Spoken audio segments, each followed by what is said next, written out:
আপনাদের ওখানে আসতে পারলে আমার খুব আনন্দ হতো। পার্বত্য জেলাগুলো দেখার আগেও দেখেছি অনেকবার, কিন্তু বহুদিন দেখা হয়নি। এর মধ্যে অনেক পরিবর্তন হয়েছে পার্বত্য জেলাগুলোতে, সেগুলো দেখার সুযোগ পেতাম তাহলে যদি একবার আসতে পারতাম। যাই হোক, আশা করি অনিয়ম সব জায়গাতেই, তবে পার্বত্য এলাকায় যেন একটু বেশি, বললেন প্রধান উপদেষ্টা। নতজন পররাষ্ট্রনীতি থেকে সরে এসেছে অন্তর্বর্তী সরকার, বললেন উপদেষ্টা আসিফ। রাষ্ট্রদ্রোহ মামলায় চিন্ময় দাসের আগাম জামিন শুনানির আবেদন নাকচ।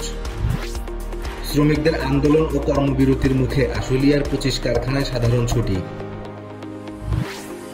বাজারের প্রত্যেকটার দাম কমানো সম্ভব না, একটার কমবে একটার বাড়বে, বললেন অর্থ উপদেষ্টা। ভারতের সঙ্গে বিদ্যুৎ নিয়ে চুক্তিগুলো বাতিল করা সহজ নয়, বললেন উপদেষ্টা রিজওয়ানা। প্রবাসীরা 15 ডিসেম্বর থেকে মেশিন রিডেবল পাসপোর্ট পাবেন, জানালেন আইন উপদেষ্টা। জাতীয় স্বার্থ ছাড়া বিদেশ ভ্রমণে যেতে পারবেন না সরকারি কর্মকর্তারা। বাংলাদেশের জন্য এডিবির $600 মিলিয়ন ঋণ অনুমোদন। সমুদ্র থেকে তুলে নেওয়া 78 বাংলাদেশের ছবি প্রকাশ করল ভারত।